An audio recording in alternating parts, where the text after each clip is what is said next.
শুভেচ্ছা আমন্ত্রণ দেশ জনপদ লাইভে, সঙ্গে আছি আমি ডানা ইসলাম। এবারে বিস্তারিত। তেজগাঁও থানার হত্যা মামলায় গ্রেফতার হাসানুল হক ইনু, রাশেদ খান মেনন, জুনায়েদ আহমেদ পলক, দীপু মনি, সাবেক আইজিপি আব্দুল্লাল মামুন, সাংবাদিক দম্পতি শাকিল আহমেদ ও ফারজানা রূপার জামিন নামঞ্জুর করে কারাগারে পাঠানোর নির্দেশ দেওয়া হয়েছে। এ নিয়ে আরও জানাতে সিএমএম কোর্ট থেকে যুক্ত হচ্ছেন সহকর্মী আলিমুজ্জামান সাফওয়ান। এই বিষয়ে বিস্তারিত জানাবেন আমাদের।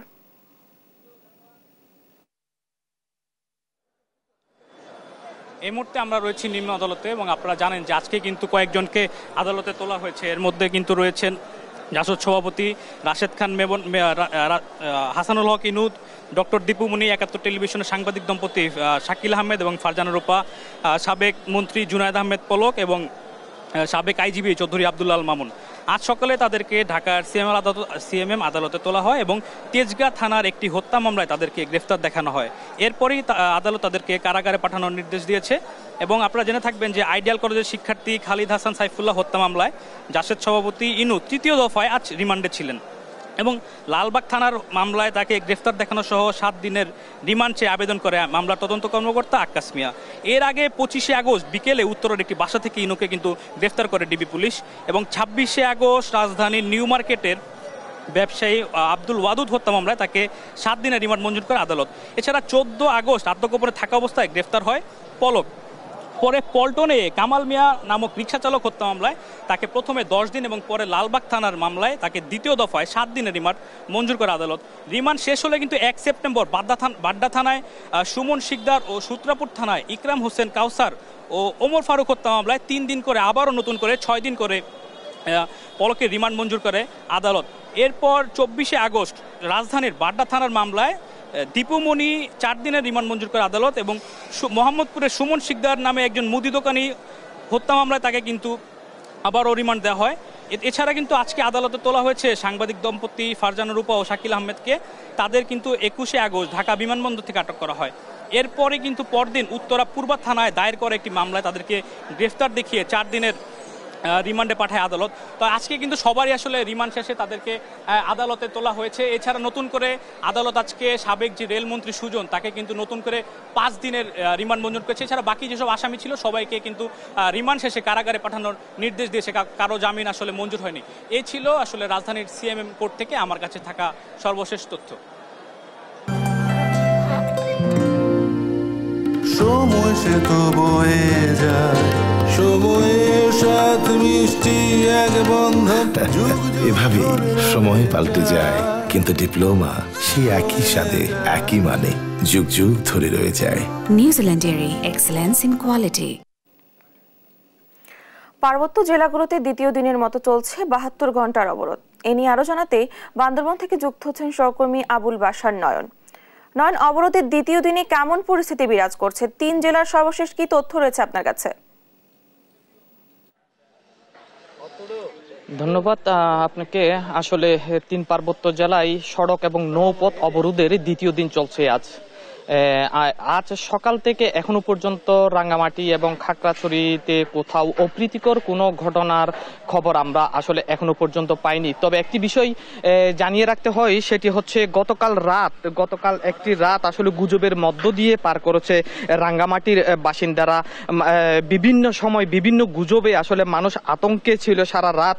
তারা অনেকটা নির্ঘুম রাত কাটিয়েছে। কখন কোথায় হামলা হচ্ছে এই ধরনের নানা গুজবের কারণে আসলে মানুষ আতঙ্কের মধ্যে দিন পার করেছে।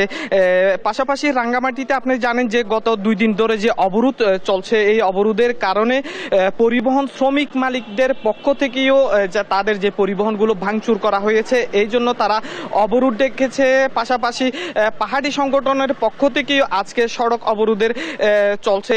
তবে এখনো পর্যন্ত রাঙ্গামাটির কোথাও কোনো ধরনের সংঘাত বা সংঘর্ষের কোনো ঘটনা ঘটেনি। তবে একটি থমথমে অবস্থা সেটি এই মুহূর্তে বিরাজ করছে। রাঙ্গামাটিতে দোকানপাট খুলে নেই, পরিবহনগুলো চলছে না। পাশাপাশি আমি যদি খাগড়াছড়ির বিষয়টি বলি, খাগড়াছড়িতে আপনি জানেন যে অবরোধ শুরু থেকে প্রায় ১৪০০ পর্যটক সাজেকে আটকা পড়েছে। তারা এখনো পর্যন্ত সাজেকে রয়েছে। সংশ্লিষ্ট প্রশাসন বলছে আসলে তারা সেখানে নিরাপদে রয়েছে, যার কারণে তাদেরকে সাজেকে রাখা হয়েছে। তাদের কোনো ধরনের কোনো সমস্যা নেই। আমি এই মুহূর্তে যেখানটিতে আছি সেটি হচ্ছে বান্দরবান থেকে রাঙ্গামাটি যে বাস স্টেশন, সেই বাস স্টেশন এলাকা, এখান থেকে গত 2 দিন ধরে কোনো ধরনের কোনো পরিবহন আসলে বান্দরবান থেকে রাঙ্গামাটিতে ছেড়ে যায়নি। এখানকার যে পরিবহনগুলো রয়েছে, পরিবহনগুলো গত 2 দিন ধরে এখানে বন্ধ রয়েছে। পাশাপাশি এখানকার যে কাউন্টারগুলো রয়েছে, কাউন্টারগুলো বন্ধ রয়েছে, যার কারণে যে পরিবহন শ্রমিক মালিকরা রয়েছে তাদের একটি দুর্বিষহ জীবন যাপন করতে হচ্ছে। গত 2 দিন ধরে পরিবহন সেক্টরের তারা একটা বড় ধরনের ধাক্কা লেগেছে। পাশাপাশি নৌপথে যারা আসলে যাত্রী পরিবহন করে থাকেন তাদেরও একটি খারাপ সময় পার করছে গত 2 দিন ধরে। যে 3 পার্বত্য জেলায় যে চলমান পরিস্থিতি, এই পরিস্থিতির কারণে সাধারণ শ্রমিক যারা রয়েছে তাদের জীবনযাত্রায় একটা প্রভাব পড়েছে। পাশাপাশি আমরা দেখেছি গতকাল যে রাঙ্গামাটিতে নানা গুজবের যে বিষয়টি বলা হচ্ছিল, ফ্যাক্ট চেকিং এর মাধ্যমে আমরা যেটা জেনেছি গত কয়েকদিনের ঘটনায় অন্তত 11টি গুজব আসলে ছড়িয়ে পড়েছে, যে গুজবগুলোর কোনো সত্যতা আসলে কোথাও খুঁজে পাওয়া যায়নি। বিভিন্ন সময় বিভিন্ন গুজবের কারণে আসলে রাঙ্গামাটি এবং খাগড়াছড়ির মানুষের জীবনযাত্রায় একটা বড় ধরনের ব্যাঘাত সৃষ্টি হচ্ছে। তবে এই গুজব এবং সংঘর্ষ থেকে মানুষকে মুক্তির জন্য আমরা দেখেছি 3 পার্বত্য জেলায় রাঙ্গামাটি, খাগড়াছড়ি এবং বান্দরবানের সেনাবাহিনী, বিজিবি, পুলিশ থেকে শুরু করে র্যাব সব বাহিনীর সদস্যরা বিভিন্ন স্পটে নাগরিকদের যে নিরাপত্তা দেওয়ার জন্য তারা কাজ করে যাচ্ছেন। তারা টহল জোরদার করেছেন বিভিন্ন স্থানে, যাতে কোনো ধরনের কোনো অপ্রীতিকর কোনো ঘটনা না ঘটে, এই জন্য তারা কাজ করে যাচ্ছেন। আপনি দেখতে পাচ্ছেন যেই আমি বাস স্টেশন এলাকায় আছি, গত 2 দিন ধরে এখান থেকে কোনো বাস আসলে ছেড়ে যায়নি। এটি হচ্ছে বান্দরবান থেকে আসলে রাঙ্গামাটিতে যে বাস ছেড়ে যাওয়া হয়, এইখান থেকেই আসলে গত 2 দিন ধরে যে রাঙ্গামাটিতে অবরোধ চলছে, সেই অবরোধের কারণে কোনো পরিবহন ছেড়ে যায়নি। এই সড়কটি আসলে বান্দরবান থেকে চন্দ্রগুনা হয়ে রাঙ্গামাটিতে প্রবেশ করে থাকে। তবে বান্দরবান থেকে যদি আমি বলি কেরানীহাট এবং চট্টগ্রাম সহ যে অন্যান্য সড়কগুলো রয়েছে, এই সড়কগুলোর যে পরিবহন ব্যবস্থা স্বাভাবিক রয়েছে, জীবনযাত্রা স্বাভাবিক রয়েছে। বান্দরবানে আসলে রাঙ্গামাটি এবং খাগড়াছড়িতে যেই উত্তেজনা চলছে পাহাড়ি বাঙালিদের মধ্যে, এই উত্তেজনার প্রভাবটা আসলে তেমনভাবে পড়েনি। তবে পরিবহন যোগাযোগ ব্যবস্থাটা শুধুমাত্র বন্ধ রয়েছে। এখানে যেটি আসলে বিশেষভাবে বলে রাখতে হয় সেটি হচ্ছে রাঙ্গামাটি এবং খাগড়াছড়ি পাহাড়ি এবং বাঙালিদের মধ্যে যে উত্তেজনা চলছে, এই উত্তেজনার রেশ যাতে বান্দরবানে কোনোভাবে যাতে না পড়ে, সেই জন্য আসলে বান্দরবান জেলা প্রশাসনের পক্ষ থেকে গত পরশু একটি উদ্যোগ নেওয়া হয়। সেই উদ্যোগে সাড়া দিয়েছেন পাহাড়ি এবং বাঙালি সম্প্রদায়ের নেতৃবৃন্দ। তারা প্রশাসনকে আশ্বস্ত করেছেন রাঙ্গামাটি এবং খাগড়াছড়িতে যে উত্তেজনা চলছে, সেই উত্তেজনার রেশ অন্তত বান্দরবানে পড়বে না। এখানকার 12 সম্প্রদায়ের মানুষ সম্প্রীতিতে শান্তিতে বসবাস করবে, এমনটি আশ্বস্ত করেছে প্রশাসনকে। এই ছিল আমার কাছে 3 পার্বত্য জেলা সর্বশেষ। চলে যাচ্ছি স্টুডিওতে। ধন্যবাদ আপনাকে। বান্দরবান থেকে যুক্ত ছিলেন আমাদের সহকর্মী। 3.5 মাস পর ঢাকা বিশ্ববিদ্যালয়ের শিক্ষা কার্যক্রম শুরু হয়েছে। সকাল থেকে বিভিন্ন ক্লাসে যোগ দেন শিক্ষার্থীরা। এ নিয়ে আরো জানাতে যুক্ত হচ্ছেন সহকর্মী মাজহারুল ইসলাম। মাজহার, দীর্ঘদিন পর ক্লাসে ফিরে কি বলছেন শিক্ষার্থীরা? আপনাকে ধন্যবাদ। আপনি যেমনটা বলছিলেন যে 112 দিন পর প্রাচ্যের অক্সফোর্ড ঢাকা বিশ্ববিদ্যালয়ে আজ থেকে ক্লাস শুরু হয়েছে। মাঝখানে কিন্তু অনেক আন্দোলন সংগ্রাম হয়েছে ঢাকা বিশ্ববিদ্যালয়ের মাটিতে। শিক্ষকরা আন্দোলন করেছেন, শিক্ষার্থীরা তাদের দাবি দাওয়া নিয়ে আন্দোলন করেছিলেন এবং আন্দোলনের একটা পর্যায়ে কিন্তু ঢাকা বিশ্ববিদ্যালয়ে দীর্ঘদিন ক্লাস পরীক্ষা বন্ধ ছিল। অবশেষে ঢাকা বিশ্ববিদ্যালয়ের ক্লাস শুরু হয়েছে। সেই অর্থে স্টুডেন্ট উপস্থিতি দেখা না গেল, বেশিরভাগ বিভাগে ক্লাস শুরু হয়েছে। আমরা শিক্ষক শিক্ষার্থীদের সাথে কথা বলেছিলাম, তারা যেটি জানিয়েছে দীর্ঘদিন পরে হলো তাদের ক্লাস পরীক্ষা শুরু হয়েছে, এটি খুবই ভালো খবর। এবং এই যে বিশ্ববিদ্যালয়ে দীর্ঘদিন ধরে যে একটা অস্থিরতা চলছিল, সে অস্থিরতার পরে ঢাকা বিশ্ববিদ্যালয়ে আবারও ক্লাস শুরু হলো। নিশ্চয়ই এই ক্লাস শুরুর যে প্রক্রিয়া শুরু হলো, সেটি ক্লাস শুরুর এখন থেকে নিয়মিত ক্লাস হবে এবং পরীক্ষাগুলো হবে। কারণ আপনি জানেন যে 112 দিন যাবৎ কোনো পরীক্ষা হয়নি, সেশন জটের একটা আশঙ্কা তৈরি হয়েছে। ফলে শিক্ষার্থীদের মনে একটা উদ্বেগ উৎকণ্ঠা কিন্তু অনেক দিন থেকেই ছিল। অবশেষে জল্পনা কল্পনার পরে কিন্তু আজকে আনুষ্ঠানিকভাবে ক্লাস শুরু হলো। আমরা বিশ্ববিদ্যালয়ের কলা অনুষদের ডিন অধ্যাপক ডক্টর সিদ্দিকুর রহমানের সাথে কথা বলেছিলাম। তিনি যেটি আমাদেরকে জানিয়েছে যে ক্লাস যেহেতু তারা শুরু করতে পেরেছেন এবং খুব দ্রুত সময়ের মধ্যেই যে পরীক্ষাগুলো বন্ধ ছিল সেগুলো তারা শুরু করবেন এবং শিক্ষার্থীরা যে ক্লাসে না থাকার ফলে তাদের মধ্যে যে এক ধরনের উদ্বেগ উৎকণ্ঠা শুরু হয়েছিল বা তৈরি হয়েছিল, সেটি কিন্তু কেটে গেছে এবং তারা বলছেন এই ধারা তারা অব্যাহত রাখতে চান। আমরা শিক্ষার্থীদের সাথে কথা বলেছিলাম, তারাও কিন্তু বলেছে যে ক্লাস ক্লাস শুরু হতে তারা যে শিক্ষার্থী এটি কিন্তু তারা এক প্রকার ভুলে যেতে বসেছিলেন, কারণ দীর্ঘদিন ক্লাস পরীক্ষা না থাকার কারণে তারা পড়াশোনা থেকে অনেক দূরে ছিলেন। এই যে ক্লাস পরীক্ষা শুরু হলো, অভিভাবকদের মধ্যে যেমন স্বস্তি ফিরেছে, একইভাবে স্বস্তি ফিরেছে সাধারণ শিক্ষার্থীদের মধ্যে। আপনি জানেন যে ক্লাস শুরুর আগে কিন্তু বিশ্ববিদ্যালয়ের প্রশাসনিক কার্যক্রম কিন্তু শুরু হয়েছিল। গত 13ই সেপ্টেম্বর মূলত আনুষ্ঠানিকভাবে সিদ্ধান্ত হয় সিন্ডিকেট সবাই যে 22 সেপ্টেম্বর থেকে ক্লাস শুরু হবে। আপনাকে একটা কথা বলে রাখি, 2023-24 সেশনের যারা প্রথম বর্ষের শিক্ষার্থী এদের ক্লাস কিন্তু 1 জুলাই থেকে শুরু হওয়ার কথা ছিল বা তা আরও আগে থেকে শুরু হওয়ার কথা ছিল, কিন্তু আন্দোলন সংগ্রামের পরে বিশ্ববিদ্যালয়ে যে ধরনের অস্থিরতা তৈরি হয়েছিল সে ফলে কিন্তু তাদের ক্লাসগুলো শুরু হয়নি। প্রথম বর্ষের শিক্ষার্থীদের ক্লাস শুরু হবে মূলত 30 সেপ্টেম্বর থেকে, এবং ফলে যারা একটা সময় বিশ্ববিদ্যালয়ে এখনও যারা পরিচিতি হতে পারেন তারাও কিন্তু আগামী 30 সেপ্টেম্বর থেকে তাদের ক্লাস শুরু হতে যাচ্ছে। এবং সকাল থেকে পরিবেশ স্বাভাবিক আছে। আপনি জানেন যে অনেক শিক্ষার্থী কিন্তু আন্দোলন করছিল, যে আন্দোলন সংগ্রামে যেসব বিশ্ববিদ্যালয়ের শিক্ষার্থী ছাত্রদের পাশে দাঁড়ায়নি, তাদেরকে অসহযোগিতা করেছে, তাদেরকে দায়িত্ব থেকে সরে যেতে হবে, এমন অনেক নানা ধরনের আন্দোলন কিন্তু আমরা দেখেছি। আজকে সকাল থেকে ক্লাস পরীক্ষা শুরু হয়েছে, এখনও পর্যন্ত আমরা সেই ধরনের অনাকাঙ্ক্ষিত ঘটনা যে ক্লাস পরীক্ষা তারা দিবেন না বা ক্লাসে অংশগ্রহণ করবেন না এমন ঘটনা কিন্তু দেখতে পাইনি। মূলত আমরা দেখেছি যে শিক্ষার্থীরা সকাল থেকে ক্লাসে আসছেন এবং তারা উপস্থিত হচ্ছেন এবং শিক্ষার্থীদের সাথে আমরা আড্ডা দিতে দেখেছি। এবং এই যে বিশ্ববিদ্যালয়ের যে একটা চিরাচরিত পরিবেশ, সেই ঢাকা বিশ্ববিদ্যালয়ের চিরাচরিত পরিবেশ ক্লাস পরীক্ষা না থাকলে কিন্তু সেটা অনেকদিন দেখা যায়নি। কিন্তু আজকে থেকে ক্লাস পরীক্ষা শুরু হওয়ার ফলে কিন্তু শিক্ষক, শিক্ষার্থী, অভিভাবক, বিশ্ববিদ্যালয়ের কর্মকর্তা, কর্মচারী যারা মূলত বিশ্ববিদ্যালয়ের পরিবারের সদস্য তাদের মধ্যে কিন্তু একটা স্বস্তি ফিরে এসেছে এবং আগামী দিনগুলোতে এই ক্লাস পরীক্ষা চলমান থাকবে। আপনাকে বলে রাখি যে শিক্ষার্থীদের যে আন্দোলন, সেই আন্দোলন এবং শিক্ষকদের জাতীয় পেনশন স্কিম অর্থাৎ প্রত্যয় পেনশন স্কিমে বাতিলের দাবিতে যে আন্দোলন সংগ্রাম শুরু হয়েছিল সেটির মধ্য দিয়ে কিন্তু বিশ্ববিদ্যালয়ে অনেকদিন অস্থিরতা ছিল। অবশেষে অস্থিরতা কাটিয়ে ঢাকা বিশ্ববিদ্যালয় তার স্বাভাবিক কার্যক্রমে ফিরেছে এবং শিক্ষার্থী, শিক্ষক সবার প্রত্যাশা বিশ্ববিদ্যালয়ের কার্যক্রম আগামী দিনগুলো স্বাভাবিকভাবে চলবে, এমনটি কিন্তু তাদের প্রত্যাশা। এই ছিল ঢাকা বিশ্ববিদ্যালয় থেকে আমার কাছে সর্বশেষ তথ্য। ডানা। মাঝার, ধন্যবাদ আপনাকে।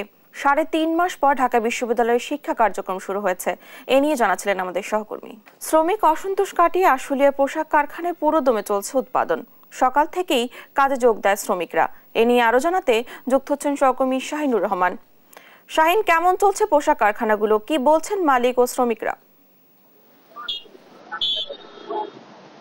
যেমনটি বলছিলেন, আমি কিন্তু এই মুহূর্তে আছি সাভার আশুলিয়ার যে শিল্পাঞ্চল ঢাকা ইপিজেটের সামনে। আপনাদেরকে যদি জানিয়ে রাখি যে সকাল থেকে কিন্তু আমরা দেখতে পাচ্ছি যে শ্রমিকরা কিন্তু কাজে যোগ দিয়েছে। ইপিজেটের বাইরের যে প্রতিষ্ঠানগুলো আছে প্রত্যেকটি প্রতিষ্ঠানে কিন্তু একযোগে কাজ চলতেছে, এমনটি কিন্তু আমরা দেখতে পেরেছি। এবং সকালবেলা শিল্প পুলিশের বরাত দিয়ে যতটুকু শুনতে পেরেছি যে তারা আমাদেরকে জানিয়েছে যে মাত্র 15টি কারখানা আছে যারা উৎপাদন বন্ধ রেখেছে, আর 4টি কারখানা কিন্তু সাধারণ ছুটি ঘোষণা করা হয়েছে। মোট এই 19টি কারখানা কিন্তু উৎপাদন বন্ধ রয়েছে এই শিল্প অঞ্চলে। বেশিরভাগ শিল্প অঞ্চলে আমরা দেখেছি যে প্রত্যেকটি কারখানার সামনে কিন্তু কড়া নিরাপত্তা বলয় দিয়ে রাখা হয়েছে, বিশেষ করে পুলিশ, র্যাব এবং বিজিবি, সেই সাথে সেনাবাহিনীর যে সদস্যরা আছে তারা কিন্তু তাদের টহল অব্যাহত রেখেছে এবং প্রতিটি গেটে কিন্তু তারা অবস্থান নিয়ে আছে, এমনটি কিন্তু আমরা দেখতে পাচ্ছি।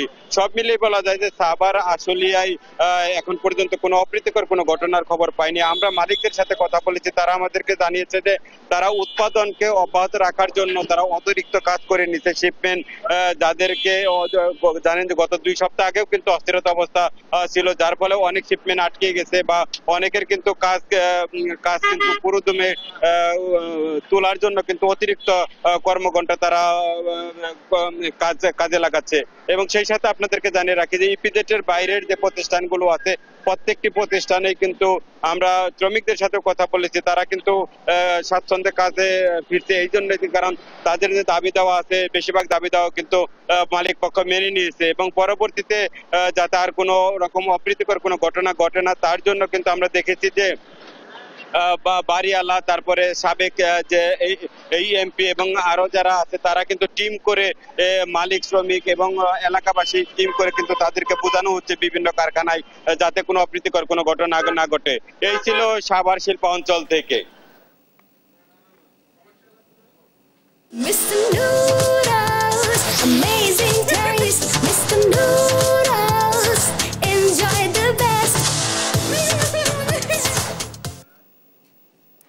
চট্টগ্রাম নগরের 60% এলাকায় রয়েছে ডেঙ্গু ঝুঁকিতে। সিটি কর্পোরেশনের 7টি ওয়ার্ড রয়েছে অতি ঝুঁকিতে। এ নিয়ে জানাতে যুক্ত হচ্ছেন সহকর্মী AKM নাজিম। নাজিম, ডেঙ্গু ঝুঁকি মোকাবেলায় সিটি কর্পোরেশন কোনো পদক্ষেপ নিয়েছে কিনা জানাবেন, আর চট্টগ্রাম মেডিকেলে ডেঙ্গু রোগীর সর্বশেষ কি তথ্য রয়েছে আপনার কাছে? ডেঙ্গু রোগীর কথা বলতে গেলে আসলে ডেঙ্গু প্রতিদিনই বাড়ছে, কারণ প্রতিদিনই চট্টগ্রাম মেডিকেল কলেজ হাসপাতালে গড়ে আমরা যদি হিসাব করি তাহলে 45 থেকে 50 জন ডেঙ্গু রোগী জমে হাসপাতালে ভর্তি হচ্ছেন। কিন্তু সিটি কর্পোরেশনের পক্ষ থেকে আমরা এখনো তেমন কোনো উদ্যোগ আমরা দেখিনি, কারণ সিটি কর্পোরেশনের পক্ষ থেকে যেটি বলা হচ্ছে তারা বিভিন্ন খাল নালাগুলো যেগুলো মুক্ত স্থানে পড়ে আছে, যেখান থেকে মশাবাহিত রোগ বা ডেঙ্গু উৎপাদনের সম্ভাবনা রয়েছে, সেসব জায়গাগুলোতে তারা বিভিন্ন ধরনের কীটনাশক ছিটাচ্ছেন এবং নিয়মিত পরিষ্কার রাখছেন। পাশাপাশি তারা বলছেন যে নগরবাসী যেহেতু সচেতন হয়, কিন্তু আমরা যেটি দেখেছি প্রতি বছর ডেঙ্গু মৌসুম আসলে বা ডেঙ্গুর যে একটি সময় আসলে সেই সময় থেকে সিটি কর্পোরেশনের পক্ষ থেকে অথবা দায়িত্বশীল যেগুলো সরকারের প্রতিষ্ঠান রয়েছে সেগুলো তৎপর হয়ে ওঠে, কিন্তু তার আগে বা পরে তারা কোনো ধরনের তাদের কোনো উদ্যোগ দেখা যায় না। তবে ডেঙ্গুর একটা পরিসংখ্যান আপনাকে বলে রাখি, চলতি বছরে এখন পর্যন্ত চট্টগ্রামে ডেঙ্গুতে প্রায় 1000-এর মতো লোক আক্রান্ত হয়েছেন, তাদের মধ্যে নিহত হয়েছেন 12 জন। কিন্তু চলতি মাসে যে সেপ্টেম্বর মাস চলতেছে এই মাসে মারা গেছেন 7 জন, তাদের মধ্যে 2 জন অন্তঃসত্ত্বা নারী ছিলেন। তো চট্টগ্রাম নগরীর আশপাশে যতগুলো হাসপাতাল রয়েছে সবগুলো হাসপাতালে কিন্তু ডেঙ্গু আক্রান্ত যারা রোগী রয়েছে তাদের জন্য আলাদা ওয়ার্ড, আলাদা কর্নার করা হয়েছে। পাশাপাশি নগরের যতগুলো উপজেলা রয়েছে হাটহাজারী, রাউজান, ফটিকছড়ি, রাঙ্গুনিয়া, ভোজপুর, মিরসরাই, সন্দ্বীপ, সীতাকুণ্ড, পটিয়া, কর্ণফুলী, আনোয়ারা এইসব উপজেলায় ডেঙ্গু আক্রান্ত বাড়ছে, কারণ এখানে এইসব উপজেলাগুলোতেও যে উপজেলা স্বাস্থ্য কমপ্লেক্স রয়েছে সেই স্বাস্থ্য কমপ্লেক্সে ডেঙ্গু রোগীদের জন্য আলাদা কর্নার করা হয়েছে এবং সিভিল সার্জনের পক্ষ থেকে একটি নির্দেশনা দেওয়া হয়েছে যে যারা ডেঙ্গুতে আক্রান্ত হচ্ছেন তাদেরকে তাদের আলাদাভাবে চিকিৎসা নেওয়ার জন্য। এবং যে সবচেয়ে যে বিষয় সেটি হচ্ছে যে চট্টগ্রাম মেডিকেল কলেজ হাসপাতাল হচ্ছে যে চট্টগ্রাম নগরের এবং আশপাশে যতগুলো উপজেলা সবগুলো উপজেলা সবচেয়ে বড় হাসপাতাল। সেই হাসপাতালে আমরা যেটি সকাল থেকে যেটি দেখেছি, এই হাসপাতালে দৈনিক গড়ে যদি আমরা হিসাব করি তাহলে 30 থেকে 35 জন রোগী হাসপাতালে ডেঙ্গু আক্রান্ত হয়ে পৌঁছেছেন। তবে সবচাইতে বেশি রোগী আসছেন নগরের আশপাশে যেসব উপজেলা রয়েছে সেসব উপজেলা থেকে। আর এই হাসপাতালে কিন্তু ইতিমধ্যেই একটি আলাদা ওয়ার্ড করা হয়েছে, যে ওয়ার্ডে শুধুমাত্র ডেঙ্গু আক্রান্ত যেসব রোগী রয়েছেন তারা চিকিৎসা নেবেন, তাদের জন্য একটি আলাদা ওয়ার্ড করা হচ্ছে। সে আলাদা ওয়ার্ডে চিকিৎসায় যেসব প্রয়োজনীয় সরঞ্জাম সেগুলো কিন্তু ইতিমধ্যে স্থাপন করা হয়েছে এবং সে ওয়ার্ডে ডেঙ্গু রোগীদের চিকিৎসা দেওয়া হচ্ছে। পাশাপাশি হাসপাতালের যিনি পরিচালক রয়েছেন তিনি আমাদেরকে যেটা জানিয়েছেন, ডেঙ্গু রোগী যদি আরো ধীরে ধীরে বাড়তে থাকে তাহলে হাসপাতালে যতগুলো ওয়ার্ড রয়েছে সবগুলো ওয়ার্ডের মধ্যে কিন্তু ডেঙ্গু রোগীদের জন্য আলাদা করে কর্নার করা হবে। তবে ডেঙ্গুর যে ভয়াবহতা সেটি বাড়ছে, কারণ প্রতিদিন সিভিল সার্জন কার্যালয় থেকে যে একটি হিসাব আমাদেরকে দেওয়া হয় সেই হিসাব থেকে আমরা যেটি দেখেছি প্রতিদিনই চট্টগ্রামে 30 থেকে 35 জন মানুষ ডেঙ্গুতে আক্রান্ত হচ্ছে। সবচেয়ে বেশি যেটি আক্রান্ত আমরা হার দেখেছি, সবচেয়ে বেশি আক্রান্ত হচ্ছে আপনার শিশু থেকে মধ্যবয়সী, তারা আক্রান্ত হচ্ছে। কারণ ডেঙ্গুর যে লক্ষণ সেটি আমরা যেটি চিকিৎসকরা যেটি বলছেন, ডেঙ্গুর লক্ষণের যেটি বিষয়টি জ্বর থেকে হাত পা কাঁপনে এবং সারা শরীরে ব্যথা দিয়ে মূলত ডেঙ্গু শরীরে প্রবেশ করে। তবে চিকিৎসক যারা রয়েছেন তারা যদি বলছেন যদি জ্বর দেখা দেয় তাহলে দ্রুত নিকটস্থ কোনো স্বাস্থ্য কেন্দ্রে যাওয়া বা বিশেষজ্ঞ চিকিৎসকের পরামর্শ দেওয়া। তবে সব মিলিয়ে বলা যায় চট্টগ্রামে কিন্তু ডেঙ্গু হু হু করে বাড়ছে। তো এই ছিল চট্টগ্রাম থেকে আমার কাছে থাকা সর্বশেষ। নাজিম, ধন্যবাদ আপনাকে। চট্টগ্রাম থেকে যুক্ত ছিলেন আমাদের সহকর্মী। ট্রাফিক অব্যবস্থাপনা ও 3 হুইলারের দৈরান্তে যানজটের নগরীতে পরিণত হয়েছে বগুড়া। এ নিয়ে আরো জানাতে যুক্ত হচ্ছেন সহকর্মী সঞ্জু রায়। সঞ্জু, যানজট নিরসনে ব্যবস্থা নেওয়া যাচ্ছে না কেন, এ নিয়ে কি তথ্য আছে আপনার কাছে? জানা উত্তরের প্রাণকেন্দ্র বগুড়া, 2500 বছরের সভ্যতার এই পুণ্য নগরী একটি সময় বাসযোগ্য শহরের তালিকায় সর্বসময় উপরের দিকে থাকলেও দিনে দিনে অপরিকল্পিত একটি নগরে পরিণত হয়েছে প্রাণের এই শহর। এই শহরের ডিসি বদলায়, এসপি বদলায়, মেয়র যায়, মেয়র আসে, নেওয়া হয় হাজারো পরিকল্পনা, কিন্তু যানজট নিরসনে এখন পর্যন্ত কোনো ইতিবাচক চিত্র দেখতে পারেনি এই শহরের সাধারণ নাগরিকরা। বগুড়া শহরের বিভিন্ন গুরুত্বপূর্ণ পয়েন্টগুলোতে সড়কের উপরে গড়ে উঠেছে স্থায়ী স্ট্যান্ড। সড়কে প্রতিদিনই বেড়েই চলেছে অবৈধ অটোরিকশা।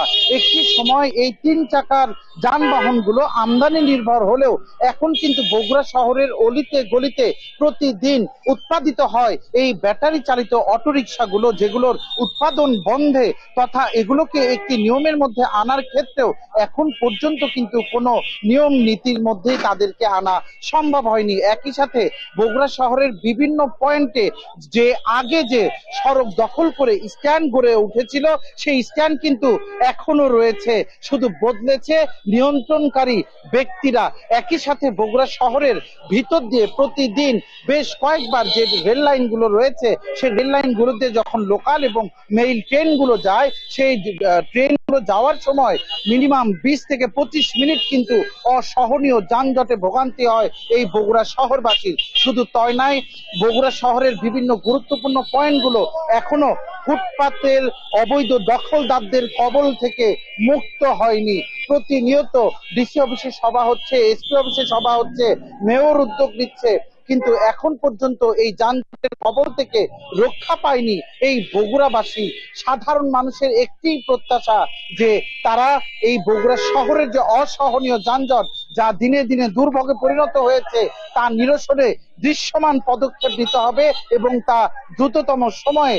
ডানা বগুড়া সাতমাথা থেকে যানজট পরিস্থিতির সর্বশেষ আমার কাছে আজকে এটিই ছিল। সঞ্জু, ধন্যবাদ আপনাকে। বগুড়া থেকে যুক্ত ছিলেন আমাদের সহকর্মী। নিত্যপণ্যের বাজারের খবর জানাতে বাগেরহাট থেকে যুক্ত হচ্ছেন সহকর্মী এস সোহান।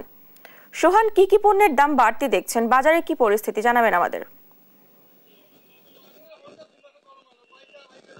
সরবরাহ কম থাকার অজুহাতে বাগেরহাটে সবজির দাম কিন্তু ব্যাপকভাবে বৃদ্ধি পেয়েছে। আমরা সকাল থেকে বাগেরহাটের বাজার ঘুরে দেখেছি সবজির দোকানগুলোতে কিন্তু সবজির পরিমাণ কিছুটা কম।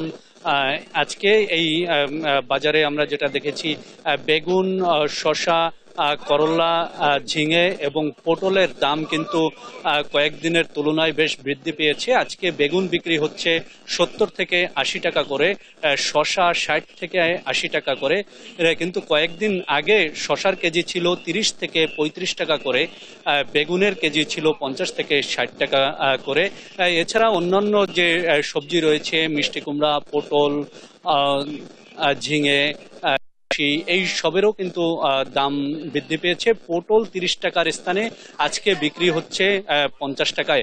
আমরা যদি আপনাদেরকে একটু স্থানীয়ভাবে উৎপাদিত যেসব সবজি রয়েছে, বিভিন্ন প্রকার শাক, সেই সব শাকেরও কিন্তু দাম বৃদ্ধি পেয়েছে। ডাঁটা শাক, লাল শাক, কদু শাক এবং কুমড়ো শাক, এইসব কিন্তু 10 থেকে 15 টাকা তারই বিক্রি হতো। আজকের বাজারে কিন্তু এগুলো 25 থেকে 30 টাকা তারই বিক্রি হচ্ছে। এছাড়া বাগেরহাটের বাজারে কিন্তু চালের দাম বৃদ্ধি পেয়েছে। বাগেরহাটের বাজারে আজকে মোটা যে চাল সন্না বুলেট নামে পরিচিত সেটি বিক্রি হচ্ছে 50 থেকে 52 টাকা, কিন্তু এই চালের দাম ছিল 44 থেকে 45 টাকা এবং মোটা চাল বা দেশি মোটা চাল যেটাকে আমরা বলি সেটি বিক্রি হচ্ছে 75 থেকে 80 টাকা করে। এই মোটা চাল বিক্রি হতো 60 টাকা করে। এছাড়া চিকুন যেসব চাল রয়েছে মিনিকেট নামে বিক্রি হয়, সেই সব চাল কিন্তু 60 থেকে 90 টাকা পর্যন্ত কেজি দরে বিক্রি হচ্ছে। এছাড়া বাগেরহাটের বাজারে কিন্তু মাছের দাম ব্যাপকভাবে বৃদ্ধি পেয়েছে। 1300 টাকা কেজির ইলিশ আজকের বাজারে বিক্রি হচ্ছে 1500 থেকে 1600 টাকা কেজি দরে এবং 1 কেজির উপরে যেসব ইলিশের ওজন 1 কেজি 200 থেকে 250 গ্রাম বা 1.5 কেজি সেসব বিক্রি হচ্ছে 1800 থেকে 2000 টাকা কেজি দরে। এছাড়া ছোট ইলিশেরও দাম বৃদ্ধি পেয়েছে। 5 থেকে 6টা ওজনের যে ইলিশ রয়েছে সেই ইলিশ বিক্রি হচ্ছে 600 থেকে 700 টাকা কেজি দরে। সব মিলে দ্রব্যমূল্যের যে ঊর্ধ্বগতি, এতে ভোক্তাদের নাভিশ্বাস উঠে গেছে। বাগেরহাট থেকে এই ছিল আমার কাছে দ্রব্যমূল্যের সর্বশেষ খবর। ধন্যবাদ আপনাকে। বাগেরহাট থেকে বাজার দরের খবর জানাচ্ছিলেন আমাদের সহকর্মী। ঘনিয়ে আসছে দুর্গাপূজা, প্রতিমা তৈরিতে ব্যস্ত সময় পার করছেন নোয়াখালীর শিল্পীরা। তবে এবার জেলায় বন্যার কারণে ভাটা পড়েছে পূজার আমেজে। এ নিয়ে জানাতে যুক্ত হচ্ছেন সহকর্মী মাওলা সুজন। সুজন, কেমন দেখছেন প্রতিমা শিল্পীদের ব্যস্ততা? নোয়াখালীতে এবার কতটি মণ্ডপে পূজা অনুষ্ঠিত হবে? ডানা, আপনি বলছিলেন দুর্গা পূজার কথা, আর কিছুদিন পরেই শুরু হতে যাচ্ছে সনাতন ধর্মাবলম্বীদের প্রধান উৎসব যেটি দুর্গা পূজা। আগামী 2 অক্টোবর মহালয়ার মাধ্যমে এই দুর্গা পূজা শুরু হতে যাচ্ছে। এরপরে 9 নম্বর থেকে ষষ্ঠী পূজার মাধ্যমে সনাতন ধর্মাবলম্বীদের উৎসব যেটি দুর্গা পূজার মূল উৎসব সেটি শুরু হতে যাবে। তো আপনি নিশ্চয়ই দেখতে পাচ্ছেন যে এখানে প্রতিমা তৈরিতে ব্যস্ত প্রতিমা কারিগররা, তারা প্রতিমা বানাচ্ছেন। এখন আপাতত মাটির কাজ চলছে। তো তারা জানিয়েছেন যে আগামী 2-1 দিন পরে তুলির আঁচড় অর্থাৎ রঙের কাজ শুরু হবে প্রতিমাকে সাজানোর জন্য। এই প্রতিমাকে তারা সাজিয়ে তুলবেন বিভিন্ন রঙে, বিভিন্ন বর্ণিল সাজে। তো নোয়াখালী জেলা পূজা উদযাপন পরিষদ সূত্রে যেটি জানতে পেরেছি, এবছর নোয়াখালীতে প্রায় 185টি মণ্ডপে দুর্গা পূজা অনুষ্ঠিত হবে। তবে একটি যে খবর আছে সেটি হচ্ছে যে এবছর স্মরণকালের ইতিহাসে নোয়াখালীতে বন্যার কারণে এই বছরের দুর্গা পূজাটা কিছুটা ম্লান বা কিছুটা ম্লান উৎসবের মতো বিরাজ করছে। অন্যান্য বছরের মতো দুর্গা পূজা যেভাবে উৎসব মুখর পরিবেশ এক সপ্তাহ থেকে বিরাজ করতো, এবার সেটি নেই বললেই চলে। বিভিন্ন মণ্ডপে বা বিভিন্ন জায়গায় এখনো পানি থাকা বা জলাবদ্ধতা থাকা আসলে এই উৎসবে কিছুটা ভাটা পড়েছে। তারপর দুর্গা পূজা পরিষদ জানিয়েছে যে তারা তাদের এই সনাতন ধর্মাবলম্বীর যে প্রধান যে উৎসব রয়েছে এই উৎসবকে সফল ও সার্থক করার জন্য এবং উৎসব মুখর করার জন্য তারা আপ্রাণ চেষ্টা চালিয়ে যাচ্ছেন। তবে ধর্ম যার উৎসব সবার, এইটাকে ধারণ করে তারা দুর্গাপূজাকে সফল করবেন। এ হচ্ছে দুর্গাপূজা নিয়ে নোয়াখালী থেকে সর্বশেষ। ডানা। সুজন, ধন্যবাদ আপনাকে। নোয়াখালী থেকে যুক্ত ছিলেন আমাদের সহকর্মী। এই ছিল এখনকার দেশ জনপদ লাইভ। পরে বুলেটিন দেখার আমন্ত্রণ হলো। ধন্যবাদ সবাইকে।